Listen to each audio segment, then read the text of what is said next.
Buenas tardes. Muchas gracias por estar aquí, por su confianza al matricularse en este curso monográfico Reencuentro con Cézanne, que, como es habitual, acompaña a nuestra exposición temporal Cézanne Sight Non-Sight. Con este curso inauguramos una nueva política en relación con los cursos o ciclos de conferencias. Todos los ponentes del curso, a los que van a escuchar en las próximas semanas, forman parte de la plantilla del museo. Lo que diríamos que no es lo habitual. Habitualmente en esta clase de ciclos de conferencias se va a buscar a ponentes de fuera que tengan un cierto nombre, a conferenciantes freelance, a profesores de la universidad, y se les encarga una conferencia sobre un tema más o menos general, porque los propios ponentes suelen tener una inclinación hacia un tema u otro.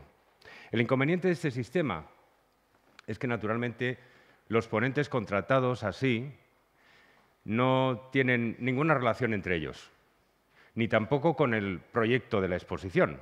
De manera que lo que habitualmente hacen, y lo sé porque he dirigido algunos cursos y he sido ponente freelance en muchas ocasiones, lo que hacen normalmente es hablar de lo que les interesa y, con cierta frecuencia, también hablar de lo que ya han hablado en otras ocasiones, de lo que tienen preparados en otras ocasiones. Todos ustedes habrán escuchado una de esas conferencias recicladas que se han pronunciado ya en varias ocasiones, más o menos modificadas.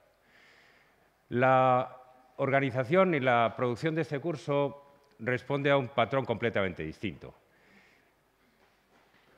Hemos querido que todos los ponentes fueran de la plantilla del museo, conservadores, ayudantes de conservación, coordinadores de exposiciones, todos ellos con experiencia, todos ellos con un nivel académico más que notable, porque de este modo podíamos asegurarnos una coherencia, un reparto de los temas adecuada, que no produjera solapamientos, que no produjera repeticiones indebidas.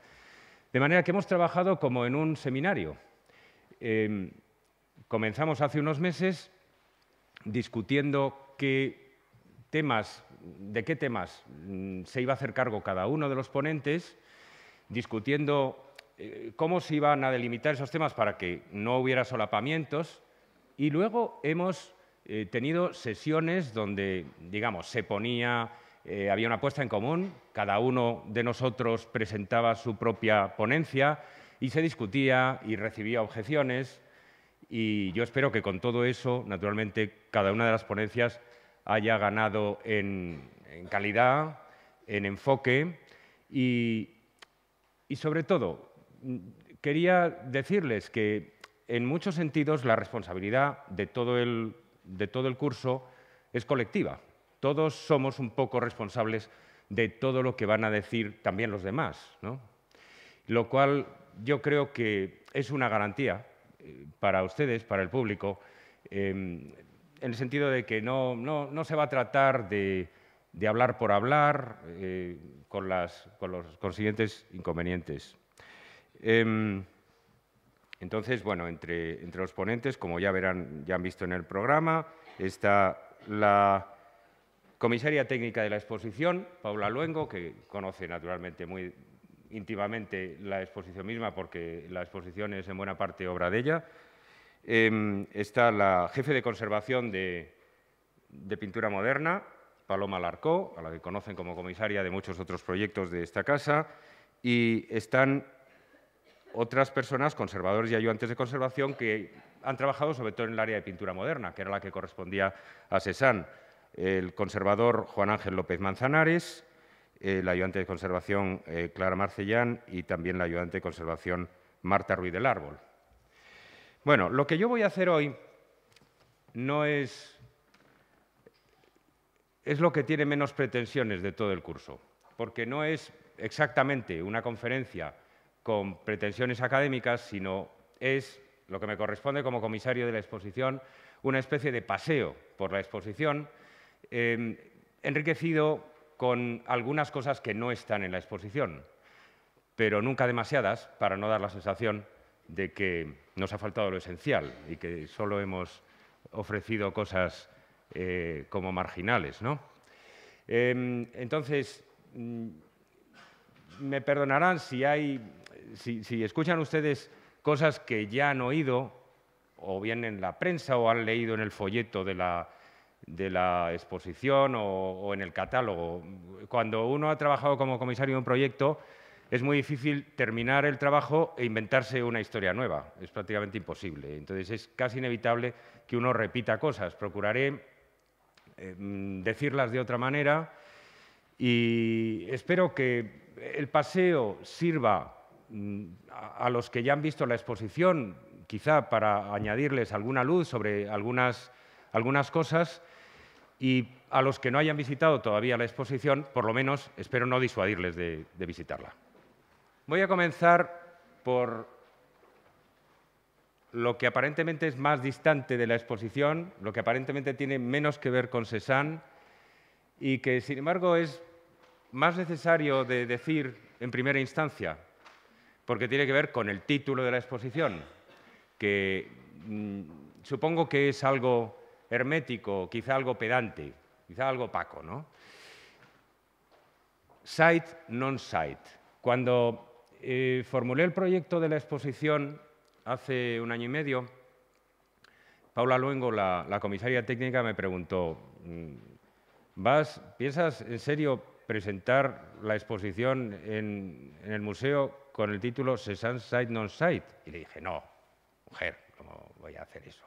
Este es un título destinado a los curators extranjeros, para deslumbrarles con un proyecto, en fin, eso, original, hermético, pedante, todas esas cosas que necesitan los curators para sentirse atraídos por un proyecto científico. Cuando hagamos la exposición aquí, traduciremos eso y lo llamaremos Cézanne y la construcción del paisaje, el espacio en Cézanne, o qué sé yo, buscaremos alguna forma de traducir eso. Pero el caso es que cuando llegó el momento de hacer el catálogo, todos los títulos en español que buscábamos nos sonaban manidos, porque la verdad es que se ha escrito mucho sobre Cézanne y se han titulado muchos libros y artículos con esas palabras: construcción, paisaje o bodegón, o yo qué sé, la investigación del espacio. Se han escrito tantas cosas que todo nos sonaba a demasiado usado. Así que finalmente decidimos dejar el que era el título original, Sight Non-Sight, y eso nos obliga, desde luego, cada vez que yo hago una visita con público a la exposición o cada vez que lo explicamos, a detenernos en por qué Sight Non-Sight. Sight Non-Sight es una pareja de conceptos que proceden de un artista contemporáneo muy notable llamado Robert Smithson, a quien se suele considerar el pionero, el exponente más destacado del land art o de las earthworks, como se les llama también. Uno de esos artistas que escogió trabajar en el territorio mismo, en lugar de sobre la tela, sobre el lienzo, en un estudio. Robert Smithson elaboró la pareja de conceptos Sight Non-Sight para justificar su propia obra creativa. Y he traído un ejemplo pues, que se puede captar muy gráficamente con dos fotos, el de sus trabajos en un lugar de Nueva Jersey que se llama Bayonne. Le tenemos a la izquierda cargando o descargando, no sé, fragmentos de hormigón en un vehículo, en el propio terreno, sobre el propio terreno, y lo tenemos a la derecha, en el aspecto non-sight, tenemos la instalación en la galería de esos fragmentos de hormigón en un contenedor de aluminio, con unas fotos del terreno de Bayonne, Nueva Jersey, que había explorado Robert Smithson, y un mapa. En el el site, el concepto de site, era el lugar al aire libre, en el exterior, el territorio en el cual decidía Smithson trabajar durante unos días o durante una temporada. El non-site era la pieza destinada a la galería, trabajada, elaborada primero en el estudio, muchas veces, concebida en el estudio, y luego trasladada a la galería, en todo caso una pieza de interior en la que de algún modo se establecía un mapa del site. Los dos lugares son complementarios, pero lo curioso del planteamiento de Smithson es que para él el centro de gravedad está fuera de la galería, fuera del estudio. El non-site, la pieza expuesta en la galería, en cierto sentido, es el signo de una ausencia, lo que invierte el planteamiento tradicional, donde la obra de arte expuesta en la galería o en el museo es el centro de todo, ¿no? Y lo demás puede ser, pues, bueno, algo evocado, algo referido, aludido en la obra, pero la obra misma es el centro de todo. Site y non-site quizás sean más fáciles de entender cuando son dos conceptos que se pueden relacionar con disciplinas como la mineralogía, la paleontología o la arqueología. Esas son las disciplinas en las que se inspira Smithson para construir estos dos conceptos, para aplicarlos a su propia obra. En la arqueología, por ejemplo, la vida de los arqueólogos suele estar dividida, repartida, entre el tiempo que pasan en la excavación, en el site de excavación, y el tiempo que pasan estudiando o exponiendo o restaurando, por ejemplo, las piezas en el museo o a veces la universidad, donde esas piezas se van a conservar y se van a exhibir, ¿no? El planteamiento es un planteamiento que vincula un espacio abstracto, un espacio, diríamos, abstracto, un espacio que es sede de experiencias intelectuales, de intercambios intelectuales, con un lugar vinculado a la tierra. Diríamos más, con la propia entraña de la tierra, porque en la mineralogía, en la paleontología, en la arqueología, las cosas salen de la entraña de la tierra. Y así es como trabajaba Smithson, normalmente extrayendo piedras, arena, extrayendo materiales de la tierra misma. ¿Qué tiene que ver todo esto con Cézanne? Más de lo que a primera vista parece. En algún comentario que he oído o que he leído estos días, pues he advertido que a veces el público o la crítica no se toma muy en serio esta aproximación de Cézanne y Smithson que he hecho. Y bueno, pues piensan que es una especie de asociación puramente poética o algo así. Yo creo que existe una relación real. Entre otras cosas porque Smithson escribió sobre Cézanne. Escribió una serie de... Mencionó a Cézanne en una entrevista larga. En algún artículo mencionó también la importancia de Cézanne como padre del arte moderno, pero sobre todo propuso una nueva interpretación de Cézanne. Para Smithson, la figura y la obra de Cézanne habían sido tergiversadas, básicamente, distorsionadas por los cubistas, por Matisse y después por toda la tradición moderna que pasaría por el arte abstracto, por supuesto, por todo el desarrollo del arte abstracto, digamos, desde Kandinsky o Mondrian hasta la Escuela de Nueva York, ¿no? Hasta los Pollock y Rothko. ¿Cuál sería la distorsión a que se habría sometido a Cézanne por parte de esa tradición moderna? Pues según Smithson, los cubistas primero y luego todos los modernos habrían convertido a Cézanne en un puro formalista, en alguien que simplemente juega con elementos, con formas casi abstractas. Lo hacían así porque lo que les interesaba a estos modernos era el camino de intelectualización, de depuración formal que finalmente conduciría efectivamente al arte abstracto. Pero además este formalismo estaba asociado para Smithson con una reclusión de Cézanne en el estudio. Él decía, los cubistas han reducido a Cézanne al estudio, lo han convertido en un artista de atelier, simplemente.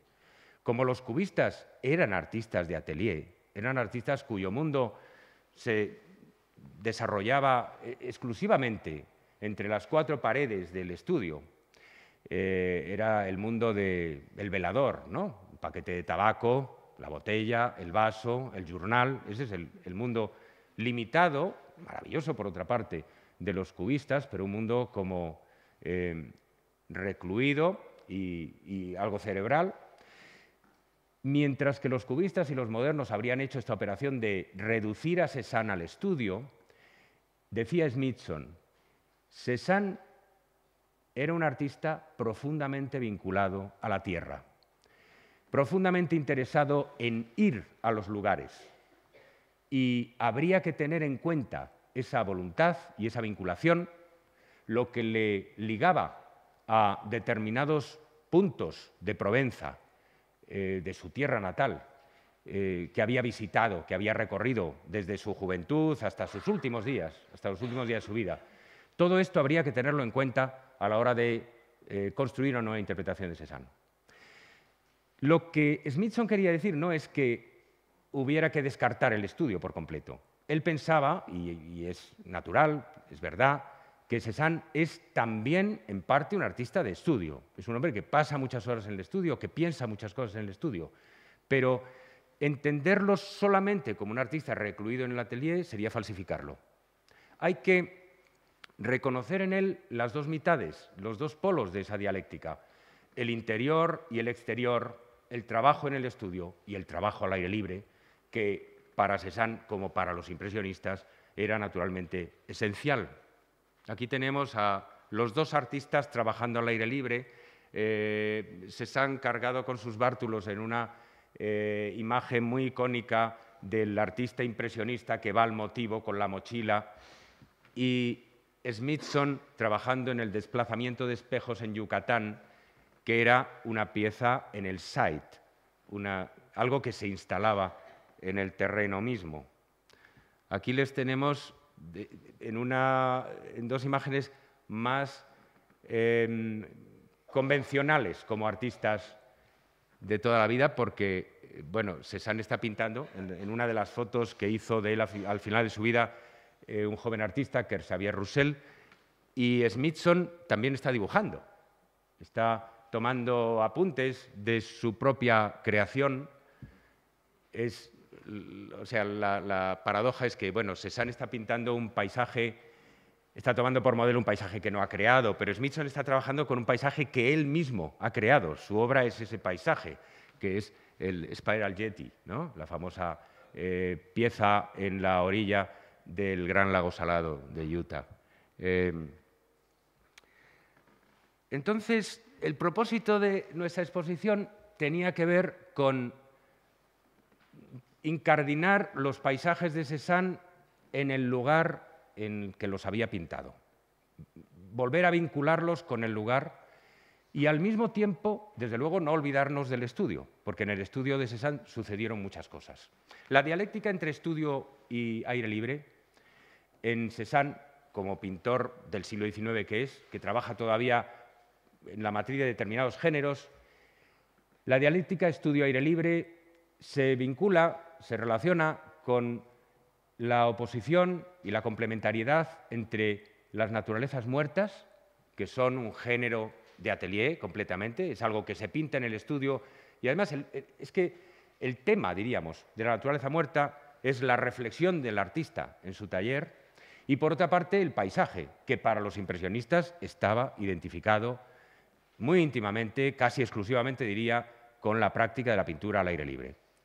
Entonces, el vaivén, el ir y venir entre el interior y el exterior sería también el ir y venir entre el bodegón y el paisaje.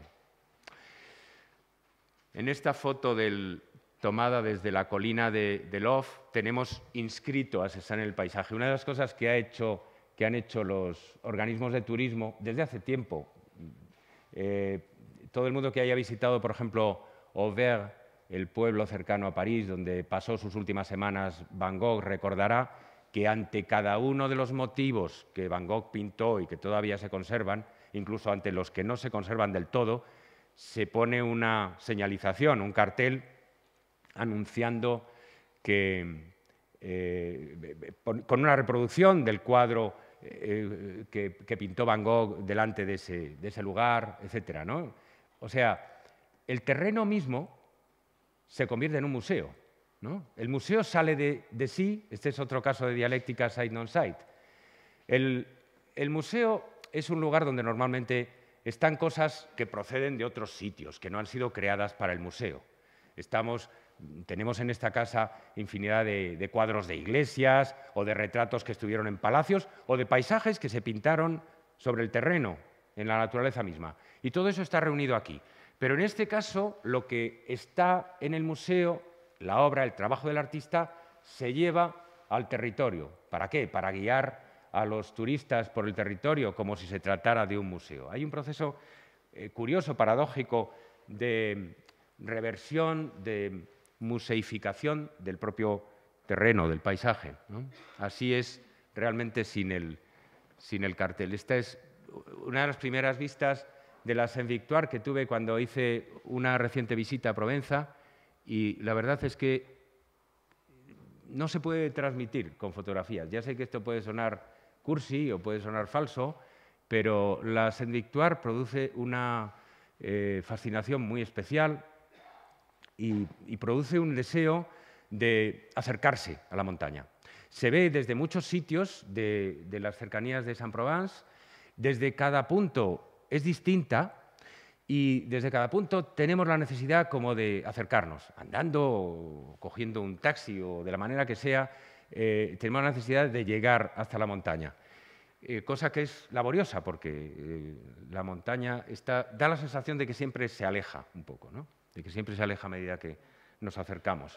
Muy cerca de la colina de Louvre está el último atelier que tuvo Cézanne, que empezó a construir en 1901, inauguró, digamos, en 1902 y en el que trabajó solamente los 4 últimos años. Era una casa, como se ve, de 2 plantas, una casa modesta, sencilla, donde pintó o siguió pintando algunas obras muy importantes, por ejemplo, sus últimas grandes composiciones de bañistas. Por ejemplo, las grandes bañistas de Filadelfia. Para ello tenía, por la parte de atrás de la casa, una de las cosas más curiosas, si visitan este lugar, que se conserva así todavía hoy, tenía por la parte de atrás una especie de gran ranura, como la ranura de un buzón de correos, pero de 3 metros de alto, con una puertecita de metal, para poder sacar aquellos lienzos colosales, porque no cabían por la puerta, claro está. O sea que fue el lugar donde creó algunas obras monumentales y decisivas de estudio, también naturalezas muertas, por supuesto, pero fue también el lugar desde el cual partía en sus expediciones cada mañana o cada tarde para pintar el terreno de alrededor, para pintar el paisaje. Esta es una foto del interior del estudio, con un gran ventanal que da al norte, como debe ser, claro está, en dirección opuesta a Aix. Aix está hacia el sur de este lugar y la ventana da... Bueno, en torno a la casa hay un jardín relativamente extenso, muy denso, muy salvaje, un poco abandonado, que se conserva tal como Cézanne lo tenía. En la exposición tenemos esta foto final que tomó Gertrude Osthaus, la mujer de un famoso coleccionista y conservador de museo, Karl Osthaus, en los últimos meses de la vida de Cézanne, a la puerta de su estudio. Gertrude debió de caerle bien a Cézanne porque tiene un momento en esta fotografía muy tierno, muy simpático, de abrirse. Él, que era tan hosco, podía ser tan hosco a veces, podía ser tan huidizo, tan misántropo, ha aceptado hacer un poco un papel teatral y casi cómico, ¿no? Y se parece un poco con esos pantalones caídos y raídos y sucios a Chaplin o a Charlie Rivel sacando la silla para una actuación, ¿no? La puerta, tal cual, es la puerta del estudio tal como existe hoy todavía, no se ha modificado, son las mismas molduras y todo. Y el espacio al que sale en ese momento Cézanne es la terraza que hay delante del atelier, que son como 6 metros de tierra delante del estudio, elevados sobre el resto del jardín. Hay que bajar 2 escalones o 3 para bajar al jardín. La terraza está separada del jardín por un murete, ¿no? Entonces, uno de mis propósitos fundamentales era hacerme una foto en el sitio donde se pintó el retrato de un campesino, que es el gran Cézanne de nuestra colección. Tenemos también una acuarela excelente, pero la pintura al óleo del retrato de un campesino, que es un cuadro que encabeza, es el pórtico de nuestra exposición, y es un cuadro muy especial porque Ambroise Vollard dice que fue el último cuadro sobre el cual puso el pincel Cézanne. Cuando lo trajeron después de haberse desvanecido al aire libre, lo llevaron a casa una tarde, había estado bajo la lluvia un rato, y lo llevaron a casa, lo acostaron, y a la mañana siguiente se levantó con ganas de trabajar y dice Vollard que se puso a trabajar en este retrato de campesino. Luego se sintió mal, lo acostaron y a los pocos días murió. Incluso si Vollard no es exacto y no fue el último cuadro, y fue, por ejemplo, el del jardinero Vallier, como sostienen otros, este fue uno de los últimos cuadros que pintó Cézanne. Y en algún sentido es un autorretrato vicario del artista, como otros autorretratos tardíos de trabajadores locales, de jardineros, de albañiles, de campesinos. Cézanne se proyecta sobre estos viejos artesanos, viejos operarios, y se representa un poco a sí mismo. Esto está incluso documentado, sabemos que cuando retrataba a otro de estos trabajadores, al jardinero Vallier, Cézanne, a veces, cuando el jardinero no venía, posaba él mismo ante un espejo y combinaba su imagen o avanzaba el cuadro con su propia figura, con su propio rostro. Pero sobre todo la razón por la que el cuadro está en la exposición, que no es una exposición de retratos, obviamente, es por ese espacio, porque ese espacio es un espacio de transición entre el estudio y el aire libre. Es un espacio donde Cézanne pintaba retratos y a la vez pintaba paisajes, podía pintar paisajes, podía mirar a lo que estaba cerca, podía pintar una maceta y podía pintar a las montañas que hay al fondo, ¿no? Bueno, una variante con el murete, donde el murete se ve mejor, y se descubre también cómo, por ejemplo, esa sensación cóncava del murete no corresponde a ninguna realidad objetiva. Cézanne le ha dado una curvatura al murete como para amparar la figura y cerrar el cuadro, pero el murete es recto completamente. Esas son las cosas que se descubren allí. Como naturalmente le ha dado un tono azulado a la vegetación, como para que la chaqueta se funda. En la figura se confunde, se funde, se camufla con el fondo verde azulado del jardín. Y eso, bueno, a eso se le puede dar muchas vueltas. Se puede decir que tiene que ver con un volver el hombre a la naturaleza, o tiene que ver tal vez con el presentimiento de la muerte, del retorno al gran todo, lo que se quiera. Pero el caso es que hay esa especie de fusión, ¿no? Bueno, la postura esta que yo he adoptado aquí tiene más que ver con esto, ¿no? Lo curioso de la postura del retrato de un campesino, como de otros retratos tardíos, es que cuando Cézanne se dejaba fotografiar, como en esta fotografía que tomó de él Émile Bernard en 1904, posaba exactamente así, con las piernas cruzadas y las manos más o menos sobre el regazo, y una cara normalmente muy seria, aunque hay otra variante, otra variante de esta fotografía en la que sonríe un poco. Lo que hay al fondo es una de las grandes composiciones de bañistas del final, una de las 3 grandes composiciones de bañistas, la que pertenece a la Fundación Barnes, que es particularmente monstruosa y enigmática. Monstruosa, digo, por su dibujo anatómico, que es enloquecido, y a la vez uno de los cuadros más que todavía siguen desafiando a los estudiosos de la obra de Cézanne. Claro, si hablamos de sight y non-sight, del estudio y del aire libre, lo primero que se plantea es cómo ir del uno al otro. Cézanne fue toda su vida un impenitente, un apasionado caminante.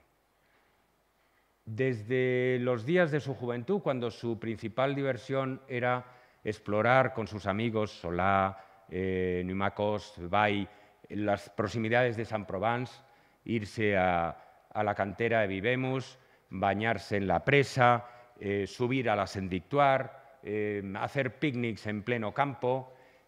Desde esos días hasta sus últimos días, cuando recorría el terreno solo, ya no o menos con amigos, para recrearlo, para pintarlo una y otra vez, fue siempre un explorador, un caminante, un peregrino de su propio territorio. Un territorio muy limitado, porque no son más de 15 kilómetros en cada dirección partiendo de Saint-Provence, ¿no? El terreno que se puede abarcar con una caminata diaria, ¿no? El camino está por todas partes en la pintura de Cézanne y por eso el primer capítulo después del retrato de un campesino de nuestra exposición se refiere al camino y a la curva del camino. El camino es un motivo al mismo tiempo muy frecuentado por la pintura de paisajes, que está desde la pintura holandesa del siglo XVII hasta la pintura francesa del siglo XIX, en todos los grandes maestros del paisaje. Por ejemplo, en Jacob van Ruysdael. ¿Cómo funciona el motivo del camino y de la curva del camino? Como un incitante, como una invitación al espectador para adentrarse, para internarse en el espacio pictórico, como un medio de comprometer, de enganchar al espectador que está ante la pintura. ¿Y cómo funciona el camino en Ruysdael, por ejemplo, y en otros pintores holandeses? Vemos que el camino traza una curva hasta ese bosquecillo próximo, pero ahí no acaba la historia. Más allá se sale del bosquecillo, hay otros árboles, hay una casa, un cottage, una casa de campo, y al fondo de todo se ve un trocito de unas montañas, y desde luego está el cielo con las nubes. O sea que uno anticipa lo que podía ser la excursión, el recorrido por el territorio. ¿Qué queda de todo eso en Cézanne? Muy poca cosa. Apenas el cuadro nos ha incitado a entrar en él cuando nuestra entrada queda bloqueada. Ahí termina el camino. El camino queda bloqueado por las rocas, por la vegetación, por la propia curva del terreno. Comparemos otro cuadro que está en la exposición. Los títulos de los cuadros no son los mismos que encontrarán en la exposición, porque aquí están todos tomados. Esta presentación está sacada del proyecto de exposición con el que hemos trabajado y los títulos vienen del catálogo razonado de Riwal. Y a veces los museos le dan un título ligeramente distinto a estos cuadros. Pero vamos a lo importante. Este otro cuadro de la Goutte Tournante en Provenza, que está en la exposición también, se puede comparar, yo creo, es interesante compararlo con un Corot clásico, un Corot muy anterior, de 1825. ¿Qué nos llama la atención? En Corot el camino se mete en el bosque, pero tenemos la sensación por la oscuridad de ahí, que ahí nos espera algo, que va a alguna parte.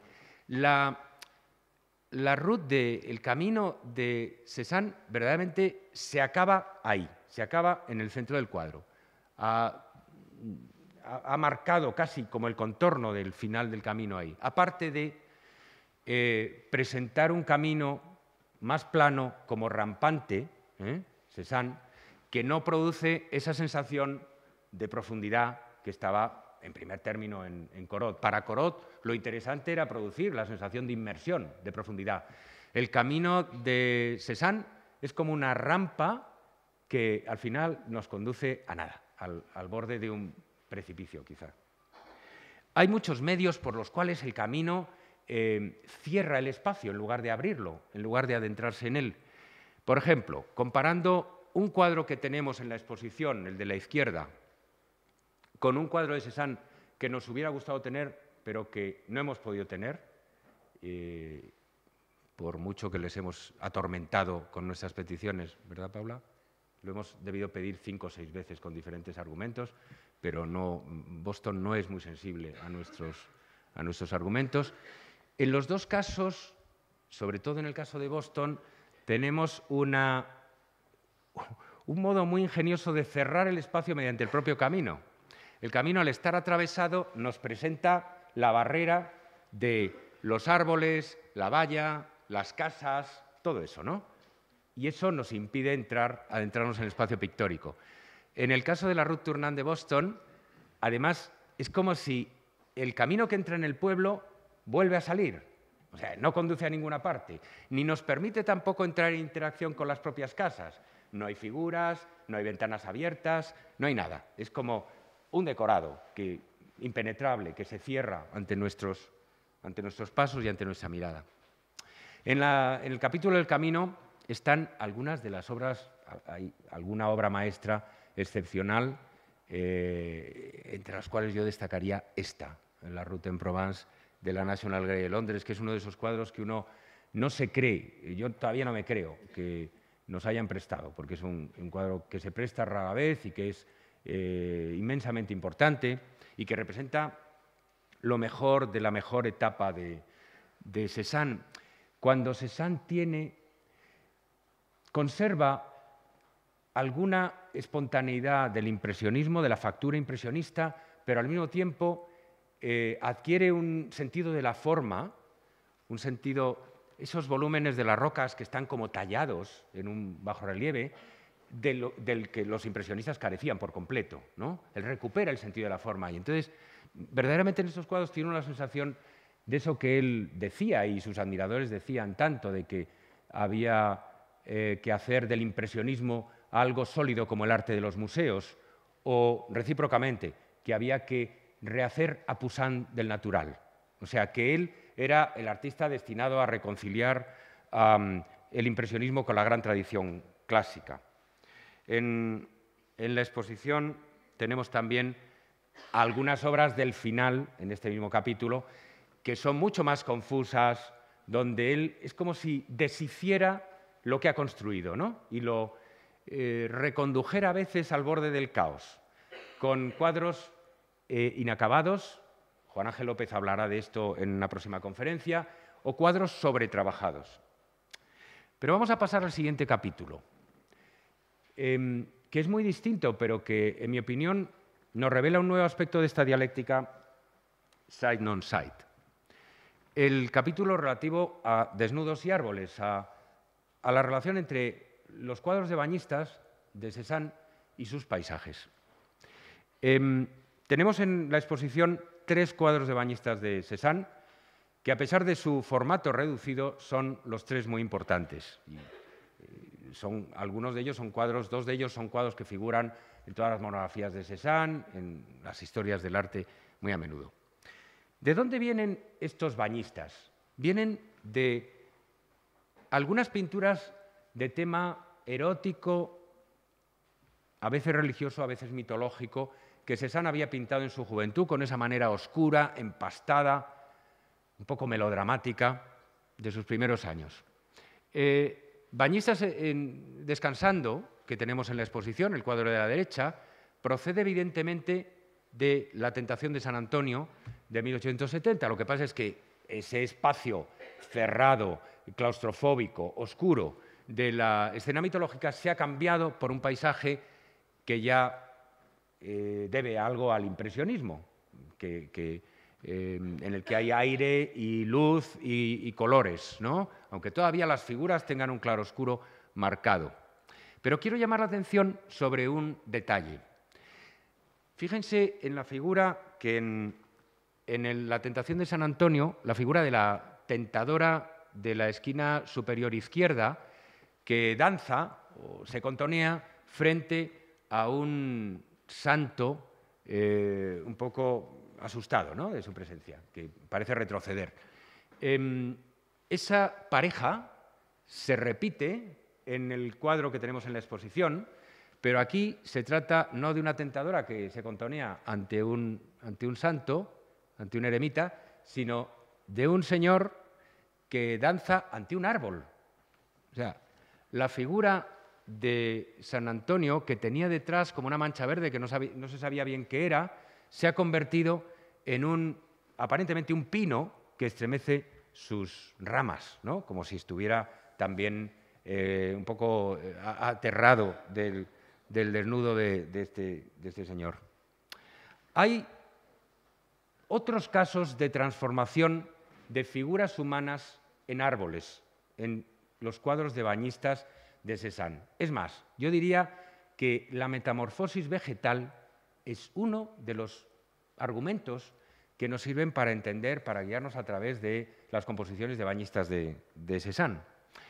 Por ejemplo, en estos cuadros, en estas 4 obras que no están en nuestra exposición, podemos seguir el desarrollo de una composición de varias bañistas femeninas desde la escena superior izquierda, donde hay una cabeza que irrumpe en la escena, como un Boyer, como un Mirón, como uno de los viejos de Susana y los viejos, quizá, y asusta a las bañistas desnudas, como un Acteón que irrumpe en escena ante Diana y sus ninfas, por ejemplo, y esa cabeza la vamos a seguir en el cuadro siguiente y la vamos a ver desaparecer en los sucesivos. En las 3 bañistas de Orsay, de arriba a la derecha, todavía la cabeza está ahí medio insinuada, apenas visible ya. En 3 bañistas de una colección privada de aquí abajo, de la esquina inferior izquierda, la cabeza ha desaparecido y ya es un árbol. Y finalmente, en 3 bañistas del Petit Palais, se ha desvanecido incluso la sombra de una presencia humanoide que podía haber todavía en ese árbol, ¿no?, porque el árbol todavía extiende sus ramas un poco como si quisiera tocar a los bañistas. A medida que la cabeza extraña del intruso iba desapareciendo, o más bien convirtiéndose, transformándose, metamorfoseándose en un árbol, en un elemento vegetal, las bañistas se han ido apaciguando, ¿no?, se han ido tranquilizando. Y la composición se va volviendo más clásica. O sea que la composición va pasando de ser más narrativa o dramática a simplemente formal, ¿no? Y eso se produce merced a la metamorfosis de la figura humana en un elemento vegetal. Una figura humana, que siempre es un elemento expresivo, se convierte, se transmuta, a veces mediante varios pasos, en un elemento, diríamos, puramente arquitectónico, como son los troncos de los árboles, que juegan un papel para sostener la composición cesaniana. Estos 2 ejemplos los tenemos en la exposición y en ellos se advierte de nuevo la huella de una metamorfosis vegetal, de una figura en un árbol. Fíjense que los bañistas de la derecha, que pueden ser ligeramente anteriores a los de Detroit, aunque la fecha es conjetural y es muy amplia, entre los bañistas de la derecha hay entre las figuras de pie, la 4ª figura tiene detrás un tronco de árbol, ¿no?, que es como si la respaldara. ¿La ven? Me refiero a la figura que se lleva las manos a la cabeza y que, por cierto, tiene que ver con la tentadora aquella y con la figura que se contoneaba después delante de un árbol.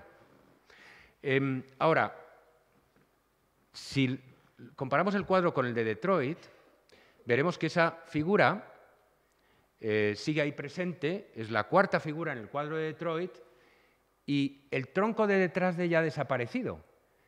Y, en cambio, la copa de un árbol se le ha puesto como de sombrero a esta figura. O sea, como si el cuerpo del bañista jugara el papel del árbol o estuviera en proceso de transformarse en un tronco de árbol. Hay algo de una metamorfosis vegetal en curso, sobre todo cuando consideramos los cuadros sucesivamente en el orden en que fueron probablemente ejecutados. Bueno, ¿y a cuento de qué viene todo esto? Muchas veces no se ha sabido explicar por qué los cuadros de bañistas, qué lugar ocupaban en la producción de Cézanne, unos cuadros que, como él mismo reconocía, no estaban pintados del natural, a diferencia de todo el resto de su obra. Eran obras de estudio. Y aquí estamos de nuevo con la relación side-non-side. Los bañistas están pintados en el estudio. No son paisajes pintados en el lugar, delante de la naturaleza misma. ¿Cómo se relacionarían las pinturas de bañistas con los paisajes pintados del natural? Pues precisamente a través de esas metamorfosis de las figuras en árboles. Fíjense, los cuadros de bañistas los pintó Cézanne, en su gran mayoría, en el Jas de Buffon, la propiedad, la finca que compró su padre, que tenía la familia, donde él vivió buena parte de su vida y trabajó. Y al mismo tiempo que pintaba esos paisajes, esos bañistas, Cézanne pintaba estos paisajes del natural de los árboles del Jas de Buffon. Unos árboles ordenados a intervalos regulares, unos castaños alineados en un parque de estilo francés que rodeaba la mansión y rodeaba al estanque y a las estatuas del jardín.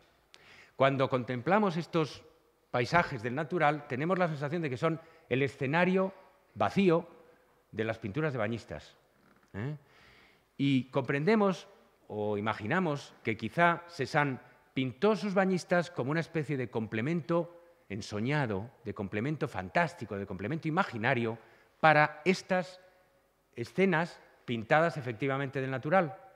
Y eso se produciría mediante esa relación que veíamos de metamorfosis de figuras en árboles.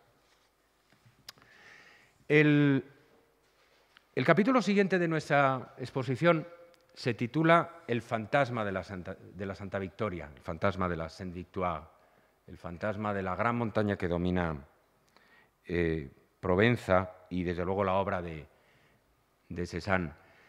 He dicho que cuando uno viaja a Aix y recorre los alrededores, la montaña está siempre presente y la ve uno vaya donde vaya. Subes al Atelier de Louvre, al norte de Aix, y desde de Louvre se ve, lejana, pero se ve, dominando el paisaje, la llanura en la lejanía. Y vas a Le Tolonais, al este de Aix-en-Provence, y te vas acercando desde Le Tolonais, te vas acercando a ella. Esta foto está tomada en el camino de Le Tolonais hacia la Sainte Victoire, alejándose de Le Tolonais y subiendo por las pendientes de la montaña. Y subes a Vaubenargues, por ejemplo, donde está el castillo de Picasso, que compró Picasso, donde está enterrado Picasso, y ves la Sainte Victoire desde otro punto de vista, desde su espalda. Y bajas a Gardanne, más al sur, y ves una nueva perspectiva de la Sainte Victoire, muy rara, como alargada, porque la Sainte Victoire es más que un pico aislado, es un macizo que tiene 18 kilómetros de longitud. Y por eso pues, se ve desde muchos sitios, pero siempre cambia, se transforma constantemente. Y eso es lo que incita a un pintor a representarla una y otra vez, como una fisonomía, como la fisonomía de una persona que tuviera muchas expresiones, ¿no? Bueno, nuestro capítulo se titula El fantasma de la Sainte Victoire porque habla de la presencia obvia y de la presencia que no es tan obvia de la Sainte Victoire en los cuadros de Cézanne. Hay cuadros que oficialmente representan la Sainte Victoire, pero la Sainte Victoire está en muchos sitios donde no esperaríamos encontrarla. Por ejemplo, en las naturalezas muertas. Hay una pared de esta sala donde tenemos reunidas en el otro orden, porque aquí las he puesto en orden cronológico, pero van mejor colgadas en el otro orden, la gran Sainte Victoire del Museo de Cleveland, que es un cuadro maravilloso, una de las mejores representaciones más clásicas que pintó Cézanne de la montaña, y esta naturaleza no menos clásica, esta naturaleza muerta del Museo de Berlín. En ellas hay una analogía morfológica entre el florero y el pino que domina y enmarca la composición y acompaña a la montaña. Los elementos, los otros pinos que hay en primer término y las frutas, y sobre todo hay una, yo creo, poderosa analogía entre el impulso ascensional y un poco oblicuo, inclinado de la montaña en el cuadro de Cleveland y el impulso también ascensional, el empuje de ese mantel abullonado de esa manera tan extraña que ha colocado en el lado de la mesa Cézanne. Ese no es el único caso en que Cézanne produce una especie de proyecto de paisaje en sus naturalezas muertas. Hay otros casos, que algunos de ellos no están presentes en la exposición, pero que me interesaba traer aquí. Por ejemplo, la similitud entre la silueta de la Sainte-Victoire y este abullonamiento extraño, este ahuecamiento extraño de una servilleta o de un pequeño mantel sobre la mesa es verdaderamente innegable, ¿no? En esta pareja del cuadro del MoMA, pequeño cuadro del MoMA, una naturaleza muerta temprana, y la Sainte-Victoire del Hermitage.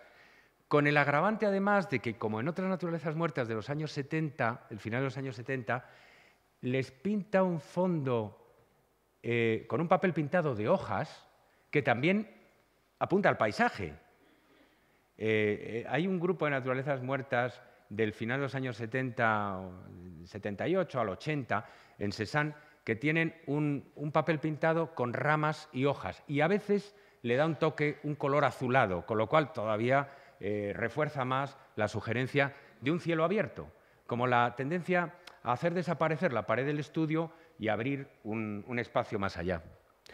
Puede haber analogías un poco más abstractas, no tan literales, entre, por ejemplo, un paisaje del Estac como el del Musée Picasso, que fue propiedad de Picasso, naturalmente, y que Picasso admiraba enormemente, y esta naturaleza muerta con flores y frutos del Metropolitan, ¿no? Donde, de nuevo, el florero juega un papel como el del árbol, en el sentido de enmarcar la composición, y las frutas se distribuyen sobre el terreno, sobre la orografía del mantel, un poco como las casas sobre la pendiente del Estac. Y hay casos muy barrocos y muy espectaculares en ciertas naturalezas muertas tardías. Por ejemplo, la cantera de Vivemus se anticipa a algunas de las naturalezas muertas tardías. En esta distribución de las formas, en la que, fíjense ustedes que en la mitad superior tenemos todo formas pequeñas y formas como mejor ancladas, y luego a partir de la mitad del cuadro hay como una gran caída, una catarata, en la que las formas se distorsionan, se prolongan. Los muros, digamos, de la cantera se comportan como los grandes pliegues del mantel que cuelga. Es como si en las naturalezas muertas Cézanne evocara y proyectara los paisajes, como si en su trabajo con el non-site evocara y anunciara lo que iba a hacer en el site mismo. Y para terminar con estos ejemplos externos a nuestra exposición que relacionan a la montaña con la silueta del mantel. Hay una naturaleza muerta a la tetera del Museo de Gales, en Cardiff, que muy literalmente se anticipa. Probablemente fueron pintadas de manera paralela, ¿no? Porque tienen fechas muy amplias, de recorridos muy amplios del 2 al 6, del 4 al 6, y lo curioso en este caso es que la cortina que ha puesto, esa tela que ha puesto sobre la mesa, tenga ese estampado como de camuflaje que evoca, además, no solo es la silueta, que evoca literalmente las manchas de pintura que pone Cézanne al pintar una montaña. Le Mont des Angles, que es la montaña que está al lado, es una especie de cerro que está al lado de la Sainte-Victoire. Ahora, en la exposición tenemos también un grupo de naturalezas muertas. Una de las cosas de que estamos más orgullosos en esta exposición, en torno a un modesto, insignificante cántaro de gris o parduzco,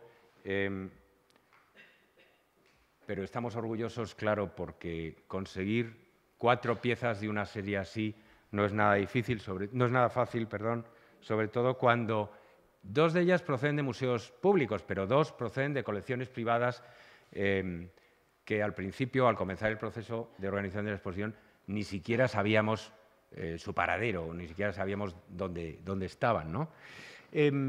También en esta serie del Cántaro existe, en mi opinión, una poderosa analogía con la Sainte-Victoire y con el paisaje. ¿En qué sentido?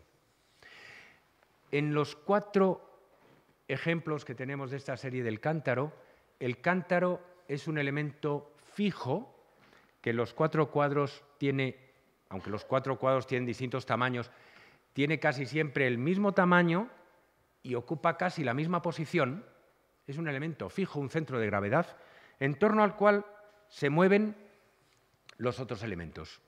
Por ejemplo, en este caso, a la izquierda tenemos un ejemplo en el que las frutas se agrandan, se agigantan, hasta convertirse casi en comparables en tamaño con el cántaro mismo, en un close-up muy poderoso, y en cambio en el otro ejemplo lo que hace Cézanne es crear un espacio en profundidad, una perspectiva de esas algo incongruentes, descabaladas, con el suelo inclinado, con el plano del fondo que parece desplomarse, con esas típicas rarezas de construcción del espacio de las que tanto se ha hablado.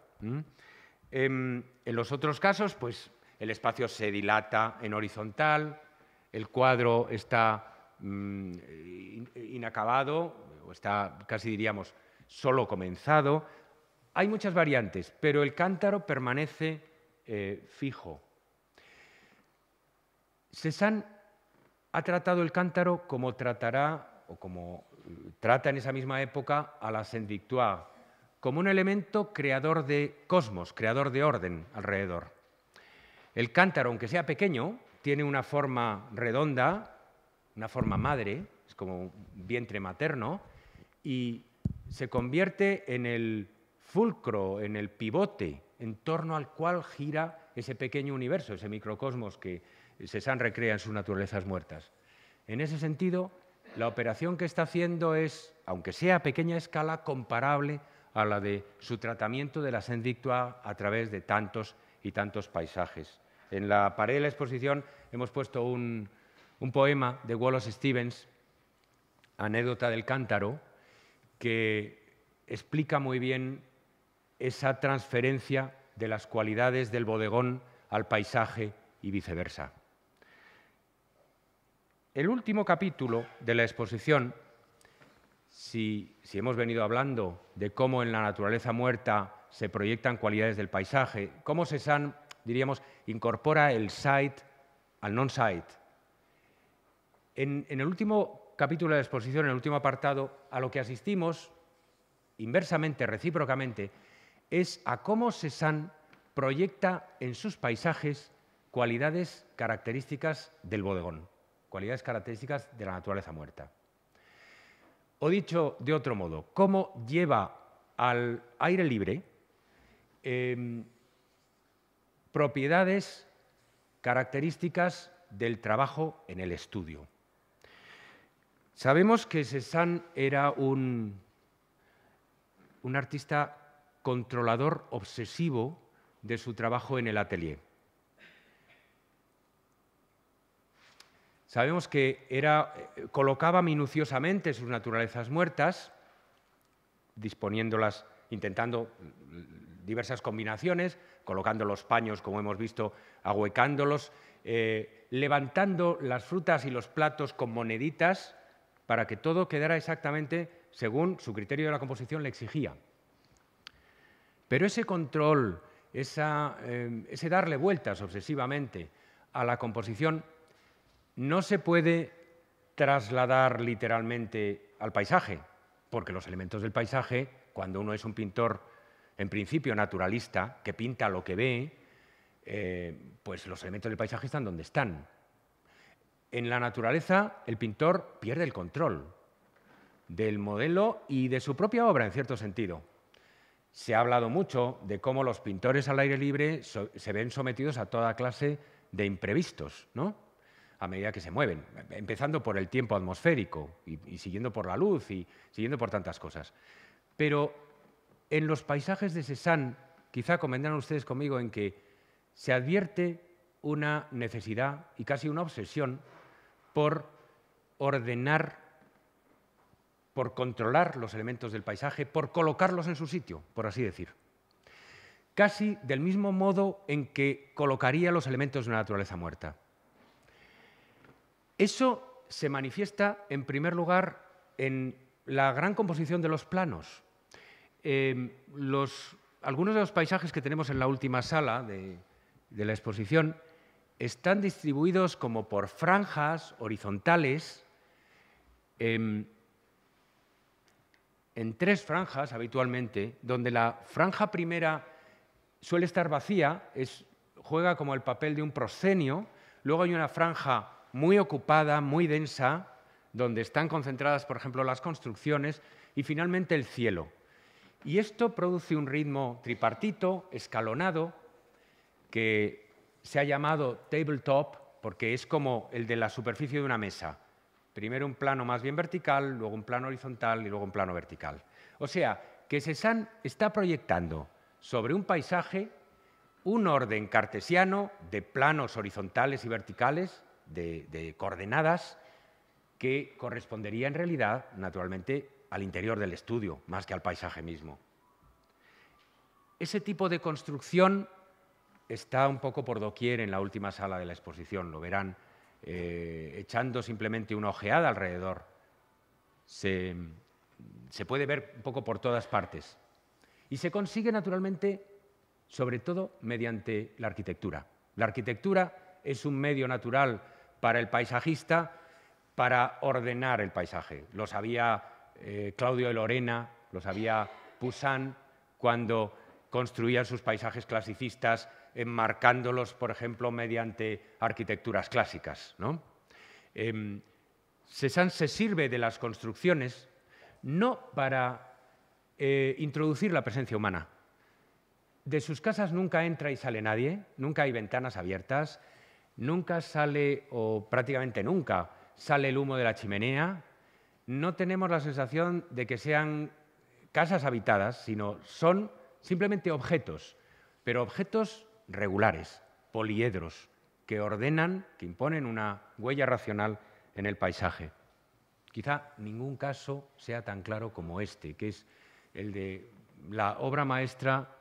Mi obra maestra preferida de toda la exposición es este cuadro, que además se presta muy rara vez en el Museo de Indianápolis al que pertenece, no se había prestado desde los años 90 y, bueno, nos lo han prestado no a cambio de nada, sino porque se sintieron convencidos por nuestro proyecto, por nuestros argumentos. Y es un modelo de cómo bodegoniza Cézanne el paisaje. Fíjense que en esta vista de la Sainte-Victoire al fondo, una vista un poco rara de la Sainte-Victoire desde Gardanne, la montaña se nos aproxima muchísimo. El espacio en profundidad se ha reducido al máximo. Cuando uno va a Gardanne y ve la montaña Sainte-Victoire, está como a 10 o 12 kilómetros, se ve muy lejos. Aquí tenemos la sensación de que está ahí mismo, ¿no? Y encima, pegada a ella, está esa casa y los árboles. Y entonces la sensación es que no hay lejanía, todo se ha convertido, por el contrario, en una proximidad casi tangible. Todo se ha convertido como casi en un bajorrelieve que pudiéramos recorrer con las manos, que pudiéramos palpar con la superficie de la mano. Y esa casa es un cuerpo geométrico regular, un poliedro perfecto, puesto ahí, colocado, como si pudiéramos agarrarlo y llevárnoslo, retirarlo de la llanura, como un objeto se retira de la superficie de una mesa. Esas son las cualidades táctiles, desde luego de un espacio próximo, que corresponden al bodegón y que Cézanne introduce en el paisaje. Y volvemos, vamos a terminar ya, y volvemos al site. El cuadro anterior, el cuadro de la casa ante la Sainte-Victoire, está tomado desde Gardanne, un pueblo a unos 11 kilómetros o 12 de Aix-en-Provence, al sur de Aix-en-Provence. Un pueblo que en algunos sentidos se mantiene tal como lo conoció Cézanne cuando pasó allí una temporada vivió allí una temporada entre 1885 y 86. Es un pueblo sobre una colina. Así se ve el caserío desde la torre que en la foto anterior dominaba la vista y desgraciadamente tiene una fábrica espantosa de elaboración de bauxita, según me he enterado después de visitar el pueblo, que, en fin, estropea el paisaje circundante. Cézanne pintó en 3 ocasiones el pueblo de Gardanne en su conjunto. Hay una vista horizontal que pertenece a la Fundación Barnes, y la Fundación Barnes de Filadelfia no presta ningún cuadro y por consiguiente estaba descartada, pero nosotros hemos conseguido reunir en la exposición las 2 vistas verticales, que proceden las 2 de Nueva York, pero están en distintos museos y nunca se ven, han tenido que venir aquí para verse. La vista del Metropolitan y la del Brooklyn Museum. Los 2 cuadros son cuadros inacabados. El de Brooklyn está más trabajado, más construido y a mi modo de ver es un cuadro más poderoso. Y están tomados, son vistas desde puntos de vista opuestos. Bueno, yo he sentido, como han sentido muchos amantes del arte de Cézanne desde hace mucho tiempo, desde los años 20, la necesidad de ir a buscar las perspectivas de Gardanne sobre el terreno mismo. Esta que tienen a la izquierda la tomó Earl Loran, un artista y profesor de arte norteamericano, en los años 20, cuando todavía existía la iglesia que hay detrás de la torre, que fue derruida en 1932. Esta otra, la de la derecha, es mía y, bueno, es más torpe porque yo no he dado tanto con la... Earl Loran vivía allí, en Provenza, y tuvo mucho tiempo para tomar muy distintas fotos y luego publicó un libro donde analizaba los motivos de Cézanne a partir de estas fotografías. Es interesante ir allí porque uno, naturalmente, nota, como siempre con los motivos de Cézanne, todo lo que los cuadros deben a la imaginación del artista, a la elaboración del artista, que es mucho. Por ejemplo, Gardanne no es un pueblo tan heroico como parecen los cuadros de Cézanne, porque Cézanne le da un énfasis vertical. La colina de Gardanne es más baja, el pueblo no tiene ese desarrollo vertical y entonces, bueno, en el cuadro es más épica la vista de Cézanne de lo que es la vista natural, incluso dejando de lado la fábrica que hay al pie, ¿no? Pero bueno, tiene también cualidades que reconocemos en el cuadro, ¿no? Esta torre en lo alto, que domina con un vértice la composición y se recorta contra el cielo y con la que parece haberse aproximado Cézanne a una declaración simbólica, como si quisiera decirnos algo. Todo esto a cuento de qué viene. Bueno, cuando pinta los 2 cuadros de Gardanne, Cézanne está hablando de un lugar que para él es único, de un lugar que tiene unas cualidades emocionales únicas, como ningún otro lugar sobre la Tierra. Cuando Cézanne murió, un grupo de pintores que habían trabajado poco más o menos en la tradición posimpresionista, entre los cuales estaban Derain, Dufy, Braque y Picasso, emprendieron una búsqueda de qué era lo que hacía tan singular la obra de Cézanne y particularmente la obra del Cézanne tardío. Andaban en busca del secreto de Cézanne, de la fórmula de Cézanne, que es algo que ha fascinado a muchos pintores desde Gauguin en adelante. ¿Cuál era la receta que utilizaba Cézanne para, siendo un artista aparentemente tan torpe, ser al mismo tiempo tan original, tan revelador? Los pintores que empezaron a trabajar en la estela de Cézanne terminarían elaborando a partir de esta investigación algo a lo que se dio el nombre de cubismo. Derain explora en esos momentos, pocos años después de la muerte de Cézanne, todas las colinas cubiertas de casas que se encuentran en el camino. No solo en Saint-Paul-de-Vence, en Cadaqués, en cada pueblo del sur de Francia por el que pasa, trata de recuperar el recuerdo de Gardin. Y, digamos, de redescubrir en el paisaje el secreto de la cabeza de Cézanne, lo cual, de nuevo, nos conduce del sight al non-sight y del non-sight al sight. Menos literalmente, Braque o Lot crean a partir de ese plano vertical donde se combinan las formas cristalinas, geométricas, con la vegetación, con lo orgánico, crean la plantilla, la matriz de lo que sería el cubismo.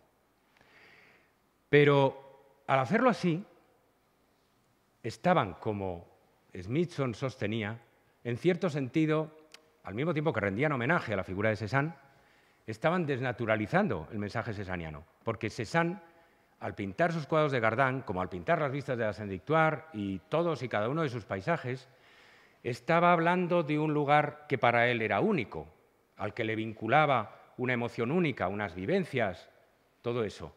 Y los cubistas estaban tratando de convertir eso en un método. Muchas gracias.